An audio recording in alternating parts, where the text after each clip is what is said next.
Hey guys, it's Marcelo Nostroza here, the creator and one of the co-hosts of Radio 815. What is Radio 815? It's a podcast celebrating the life and the career of writer-director J.J. Abrams. And I just wanted to let you know that along with my co-host, Matt Crandall, new episodes are posted every Friday at 8:15. So if you love film and TV, and specifically talking about JJ like we do, come and join us, won't you?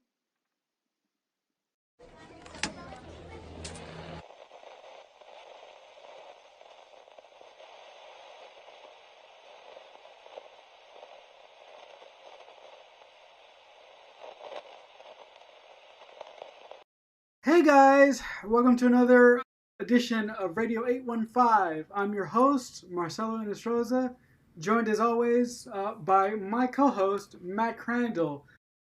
And this week on Radio 815, we'll be talking about the season 2 premiere of Felicity entitled Sophomoric. So, with all that being said and out of the way, why don't you start off this week, Matt? Tell us what you thought about the first episode of season 2 of Felicity entitled Sophomoric. So sophomoric basically picks up where we left off. This episode was written by JJ and directed by Lawrence Trilling. Now, of course, the finale of season 1, Felicity got into a cab and we didn't know if she was going to choose Ben or Noel. And what I think is amazing about this episode is that we actually don't find out who she chose until 15 minutes in to like Act 2, which was a bold choice because coming back, that's the thing the fans were dying to know. And in typical JJ fashion, they tease that she made a choice and that she's happy with what went on, but we don't know what it is until after, the second commercial break. We open with her telling Javier about her adventures, and when she's about to get to the meat of the story, she has to go and cuts it short. And of course, that scene with her and Ian Gomez is hilarious and a real tone setter. So it's kind of, it's not making fun of the fans who, were dying to know, but it really draws it out, which I thought was kind of an interesting tongue-in-cheek kind of choice. And then we slowly find out what she actually did. And of course, she chose Ben. The thing that I found most appealing and sort of interesting about this premiere, right up front, is I don't know if you noticed this, Matt, but I did. I thought the lighting of the show was done just a little bit differently. I mean, you still had those dark tones, those dark colors in specific scenes where people were, close up, or Lawrence did like a shot of a shot of Felicity and a shot of Ben really close up in the face. You did still have those dark shadows and that excellent lighting, but overall, I did think that this episode was shot a little lighter, and I Yeah. thought that was an interesting choice. Also, the fact that I found pretty entertaining and pretty interesting is that unlike season 1, where Felicity was a freshman, in season 2, she's actually thrusted into the role of being an RA for a bunch of students. Yeah. And when she has that initial RA meeting with Megan, uh, she goes through the spiel, and then she gets a question from a student in the back as to where she can fulfill her prescription for some kind of drugs, Yeah. some kind of medicine, not drugs. And Megan, in true Megan fashion, just says the most inappropriate thing Big you time. could possibly imagine. Like, what's wrong with you? Wait, like I don't understand. Oh, and then she goes, "Don't fill your prescription there because they'll give you they'll give you like pills like Antipsychotics. antipsychotics." So I was like, I thought Megan last year was fun and interesting, but especially this year, I think the writers really took it upon themselves to sort of build out her character and make her a little bit more endearing to us as audience members, Right. which I thought was really, really, really fun to see. Also, the thing that I really enjoyed about this episode is that I really got the feeling that it was um, everyone against Ben and Felicity in this episode. I really Right. thought that basically everyone, hated the two of them throughout the course of this episode, and to see them slowly realize that when they got back into each other's lives was Mm-hmm. really great. And the last thing I'll say before I'll throw it back to you is I love the shot where you see Felicity filling out the paperwork to apply for a room change, Mm-hmm. and you see the shot of Ben on the right and Noel on the left, You know, they're on the opposite side of the hole, with Right. Felicity in the middle. So I thought that was an interesting shot choice.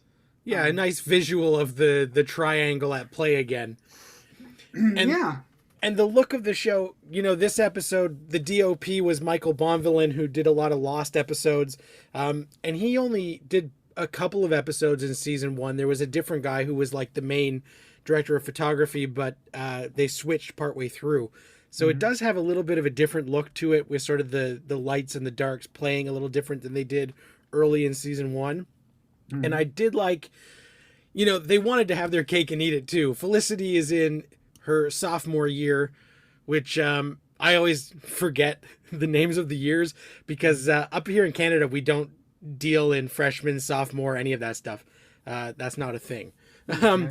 So that's like I don't know if they do that in other parts of the world or whatever. In university, it's just your first year, second year, third year, fourth year. We don't label them with names like that. That's interesting.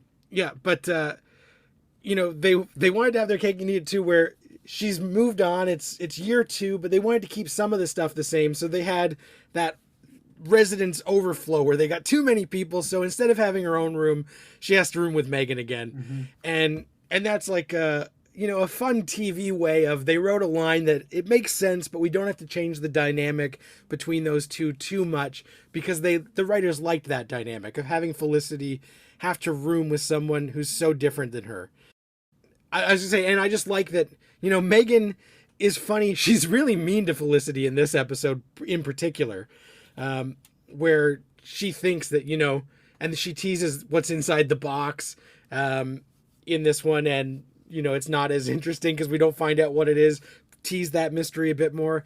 And then just when they're having their RA meeting, and yeah, Megan's saying some very inappropriate stuff and not quite taking it as serious as Felicity, who's trying to actually do a good job. Also, in that meeting, we get introduced to a very, very young Michael Pena. Yeah, Michael Pena is so awesome. The thing And he's that playing Brian Burke.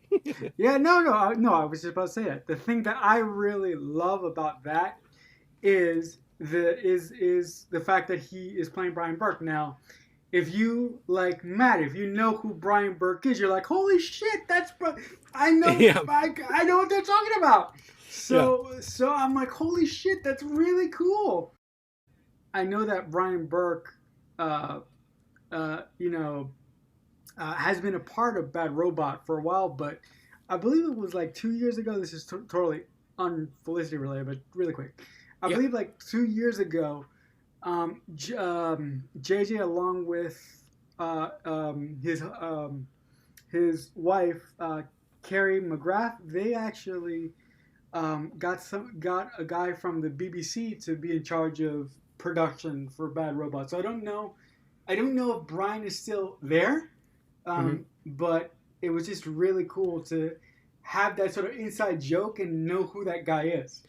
Yeah, and it's one of those things where, I guess he was probably, JJ knew him from before that, because the first thing that he really did where he got credit with JJ was Alias. Yeah, that's right. Yeah. So, which came after this. But so it would just be another, him and Matt Reeves threw one of their buddies' names in it, probably as a joke. And I don't know, maybe some of the stuff that Berkey does is based on the actual Brian Burke. I don't know if it is or not.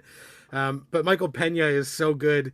he's always been good, and even in this when he's super young, like he's still really charismatic, and when he's talking to Felicity about her sex life, it's just hilarious. Yeah, no, I mean, I can tell you right now. The first time that I saw this episode and Michael Pena walked up and introduced himself, I didn't know who the hell he was.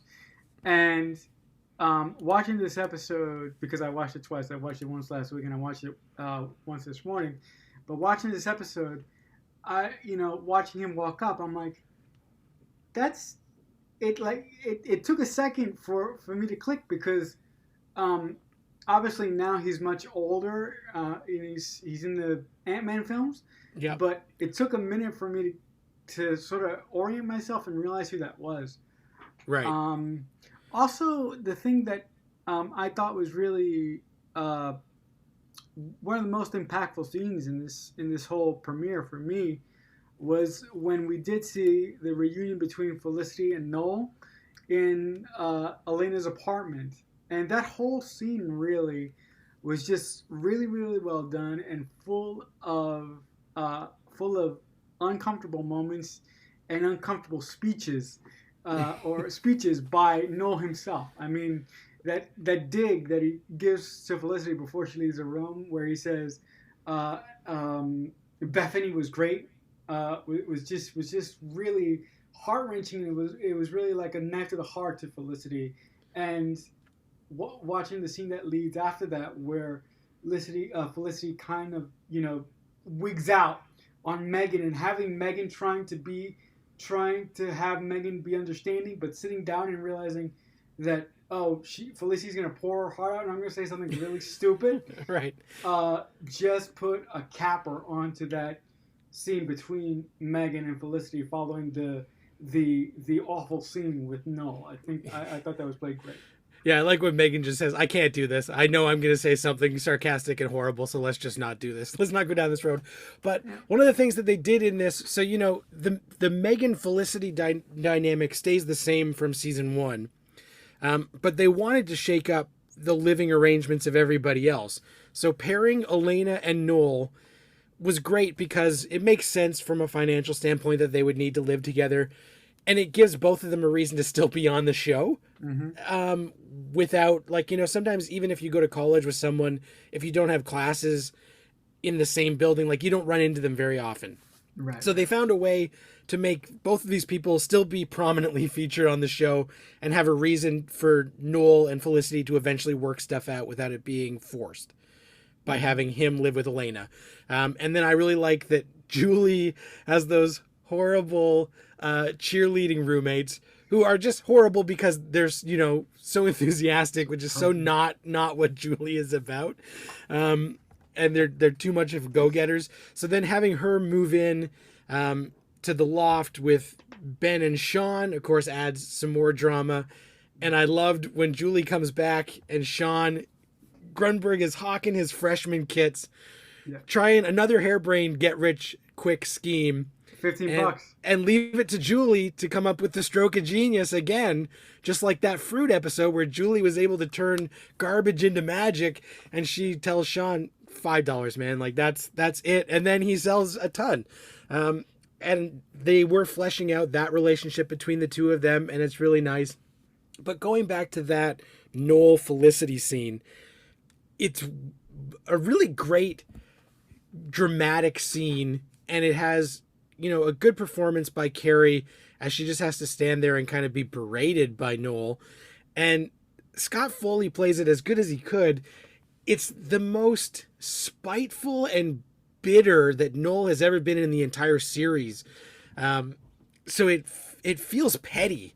The way that he says this stuff, even though she did break his heart and it's justified, but watching it, you're just like, man, Noel has been to this point a really likable character, even if, Felicity didn't choose him. But for him to lay it all out like that in such a hurtful way kind of makes the audience, it made me not like him as much as I did from season 1.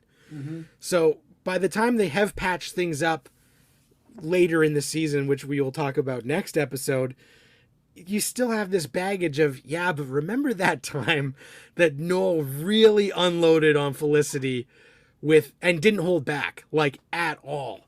But it got that awkwardness. It cranked it to 10 right out of the gate, which then opens the door for them to have a reset later.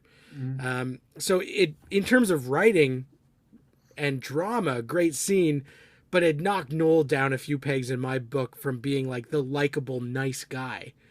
I do appreciate that he didn't just roll over and pretend like nothing had happened, but man, he went guns blazing in that speech. For me, I really didn't see it as. Of course, I saw it as Noel being petty and being sort of dickish, but for me, it sort of played as Noel being hurt, and I Well, he is didn't. hurt for sure. Right. I didn't lose respect for him. I just read it as him being really distraught by what Felicity did to him, and I didn't knock him down a couple points for really berating into Felicity, although it was really awful. The way that he did it and the way that he went about it. The last thing that I really enjoyed about this episode is throughout the course of the episode, we see how happy Felicity is and how despite all of her friends not liking her, all of her friends wanting to dig a grave for her somewhere, um, the relationship between Felicity and Ben is vibrant and it's so sweet and it's so colorful. But in various scenes, you see sort of Ben not throughout the course of the episode. Felicity is not really sure about what she is with Ben. Mm-hmm. They don't really come out from the get go saying, "Okay, it's all good and happy. It's all good and happy now. We're together. You know, we're a couple." They don't do that. Instead, they have Felicity wondering to herself, I'm with Ben. We're happy. I think, you know." And Right. the great thing about that is they have a Ben and Sean have a scene in the loft where Sean actually sits down with Ben and asks him, I don't understand something here. You like Felicity? No. Felicity is not the girl you like. Felicity is the girl that you marry. Like, you need Yep. to cut it off with Felicity if you don't love her, because this woman loves you, man. And like, if you can't say to yourself 3 times, "I love Felicity," then you have a problem. Um, Right. and and that's really rang home in the final scene of this episode, where Ben pulls a Dawson Leary, and he actually, sorry, there's a Dawson's Creek reference. Sorry for all you guys. He actually picks up Felicity's recorder and listens to the tape that Felicity was recording for Sally, and in that tape, he hears that Felicity thinks that she's falling in love with Ben. Now, I'm like, okay, that's all well and good, but I'm like, didn't you know that you actually loved him, or are you just saying that because you kind of know what it's like to be with him now, and you're like, for sure you love him, right? It came out of you now. Mm-hmm. That was just one sort of question that I had mulling in my brain as that scene was going down. I mean, I have no doubt that Felicity loves Ben, but I just question that piece of dialogue that she said to Sally at that point. Yeah, because from our point of view, we can tell that Felicity is all in on this, right? We Mm-hmm. know that she's all in with Ben. She's falling in love. Like, it's not a doubt to the audience watching the episode. So the fact that she said, "Maybe I'm falling in love," it's like, well, we're pretty sure you're already there. And that Ben and Sean scene is great because Sean is, and he cites, he's like, "I'm older and wiser." He's like, "I'm older than you, and I was in little league while you were in diapers, so like, listen to what I'm saying." And it's funny because there is actually like a huge difference between a dude who's 22 and somebody who's like 28, just in terms of life experience and the way you view the world. So the fact that he says, Felicity is not the girl that you date. She's the girl you marry. So, like, if you're just screwing around, like, make sure you don't screw this up because she would be, like, the one. And that's great, but it's frustrating for us as viewers. But, of course, on episode 1 of season 2, we're not going to have true love strike and these two have a happily ever after, because then we have nothing else dramatic to play off of in terms of the romance for the next 3 years, right? As I say, and the only thing that frustrates me is that, Ben is not sure if Felicity loves him, even though it's, again, guys can be stupid. So, like, there can be times where you don't pick up on the signs, but we just have to believe that Ben is completely oblivious. And then he listens to the tape, and us knowing how intimate and personal these tapes to Sally are, it feels like such a violation, because Ben even knows that these tapes are basically Felicity's diary. Mm-hmm. And for him to listen to the tape, it's like, come on, dude, that's not cool. Like, I know that you're in a weird spot emotionally and you're trying to navigate the waters, but that's not the way to do it. That's kind of like, the modern equivalent of if he had unlocked your phone and snooped through her emails and texts nowadays, right? Like, it again, like, some of the things the guys do in this episode just rub me the wrong way in terms of their characters overall, but it's to move the drama part of the story forward. Mm-hmm. No, I mean, I totally agree with you that they had to do something to make the next 22 episodes worth watching, but I'm not going to say that I could have done it better, but what I would have done is I would have wrote Ben and Felicity happy, and as the season went along, I would have torn them apart slowly. Mm-hmm. So basically, I would have tortured them slowly. Right. But that's just me. So with that being said, I thought that this episode was a really welcome back to the world. Like I said, I thought the aesthetic of the show, the way it was shot, was a little different. Yeah. But I was happy to be back in this world again, and I was happy to be hanging out with these people again. So yeah, I thought the episode was great, and on a scale of 1 to 10, I would give this episode a solid 6. With that being said, what would you rate this episode, Matt? And I give this one an 8. So I liked this premiere. I think I rated, what did I give, 7 to the pilot? So I liked this one more. Just in terms of, it lays out the groundwork for the remainder of the season. It shows us what's going to be the same and what's going to be different. And there's a lot of fun dynamics introduced, like the pairing of Sean and Julie, Noel and Elena, and keeping Megan and Felicity together as co-RAs is just a hilarious premise in and of itself, because they are still such polar opposites of each other. Mm-hmm. Is there anything that you're really excited about seeing as the season goes along? Like, is there any specific episodes that you want to get to and talk about real bad? I like the journey that this season kind of goes on, and it ends really strong. I think the last run of like 3 or 4 episodes of this upcoming season are really strong. And I already, for next week have rewatched a couple. Right. And one of the ones that I think we'll definitely talk about that is a standout is the one where Julie and Felicity get stuck on the subway. Uh-huh. Which I love that is a really great bottle episode in a way that deals with a lot of the baggage of this season up front. Mm-hmm.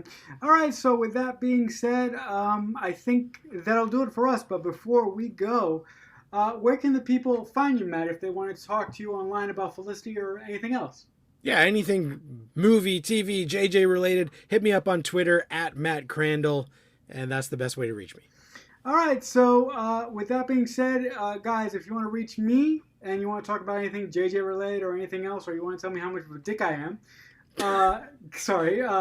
well, don't tell me how much of a dick I am, but you get it. They wouldn't have met you if they thought that. Yeah. I'm at CreekFanatic88 on Twitter.